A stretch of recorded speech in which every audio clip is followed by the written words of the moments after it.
Here's a scenario most practitioners will recognize. A client comes in for confidence at work. The session goes smoothly. You do the pre-talk. You guide them into the hypnotic state. The suggestions land, and they emerge looking lighter than when they walked in. You feel pleased with how the work went. 2 weeks later, an email. She tells you nothing shifted. She's still feeling the same lack of confidence in meetings, and the suggestions didn't land for her. You start running back through the session. Maybe the induction was too fast, or your suggestions weren't built from her own language, or you missed a piece of context in the dig down that would have changed the rest of the session. It was none of those. You were solving the wrong problem. After 16 years of full-time practice, this is the pattern I've watched play out across every kind of client and every kind of work. The presenting issue is almost never the issue. This episode is about why that happens and the one question that gets you to what the actual problem usually is. Let me show you what I mean.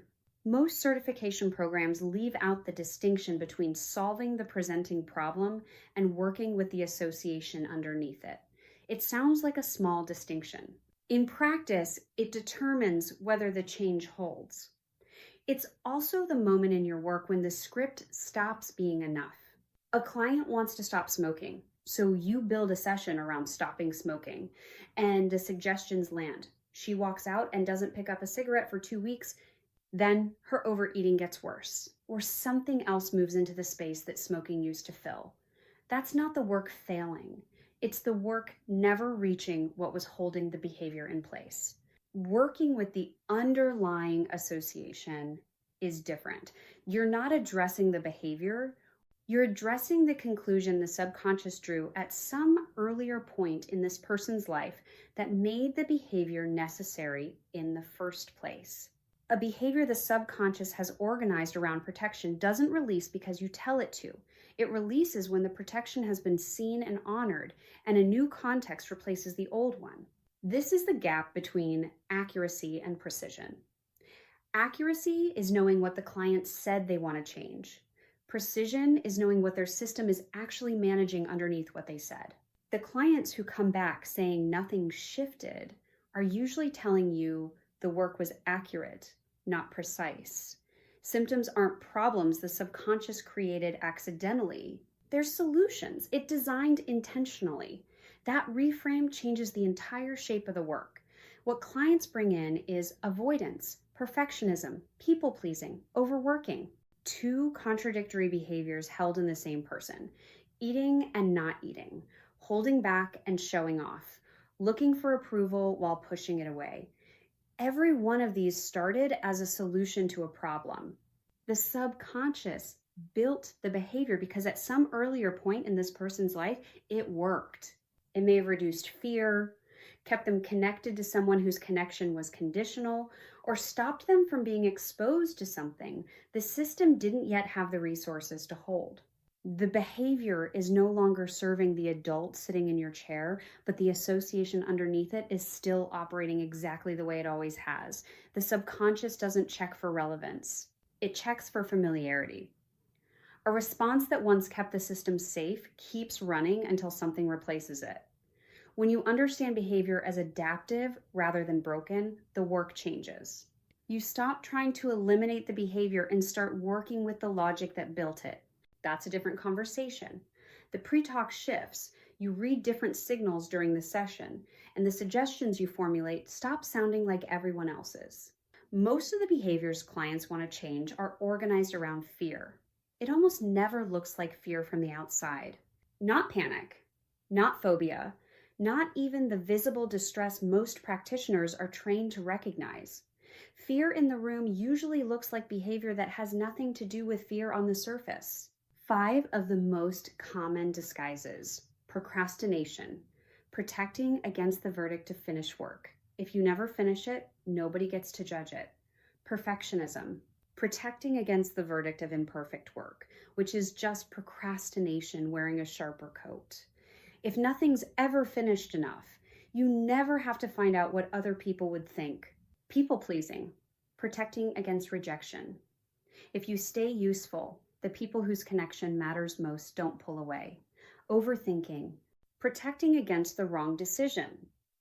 If you keep evaluating, you never have to commit to a path that might turn out badly.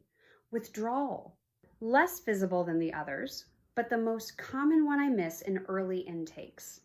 If you stay small and quiet, nothing escalates and nobody comes after you to engage. Every one of these started as a strategy that worked when the system needed it. The system reached for protection and the behavior delivered. Until you know what the behavior is doing for the client, you're still working at the wrong layer. The behavior is the visible part. The fear underneath is what you actually have to reach. A client comes to me wanting to be more confident at work. She holds back in meetings, second guesses ideas she knows are good, and avoids speaking up even when she has something valuable to contribute. The surface looks like a confidence issue, and if you take it at face value, you'll build a confidence session. I ask her something different.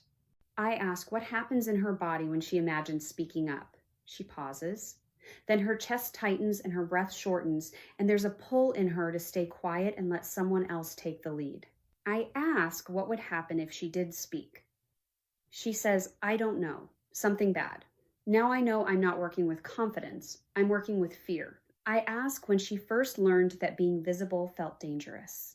And after a few minutes, she goes back to her father. He was critical when she offered opinions, dismissive when she got excited, and prone to anger if she pushed back too hard. What she internalized wasn't that her ideas were wrong. The message was that visibility itself was risky. Stay small, stay safe. Decades later, in a meeting room, the subconscious is still running that program. The actual work was updating the association between visibility and threat, not building confidence she already had. Most practitioners ask their clients what they want to change. There's a better question. Stop asking what they want to change. Ask what they're afraid will happen if they stop. The first question is useful but stays on the surface. The second question moves attention from the behavior to the protection underneath it, and it gives the subconscious permission to name what it's been managing. Some clients have the answer already.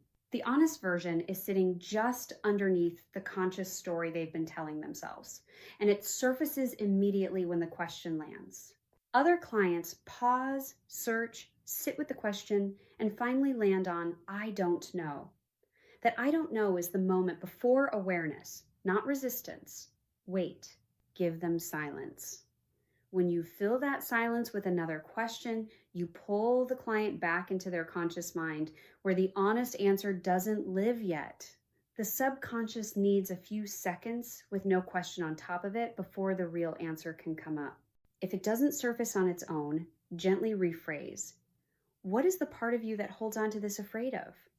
Or when you imagine letting this go, what comes up in your body? The client who tells you they don't know what they're afraid of is rarely lying. Their conscious mind genuinely doesn't know yet because the fear has been operating beneath language for so long that it doesn't have words. Your questions give it permission to find them. When fear becomes visible, it stops being an invisible force shaping behavior and becomes something the work can actually reach. Not every fear needs to be rewired. Some need to be respected.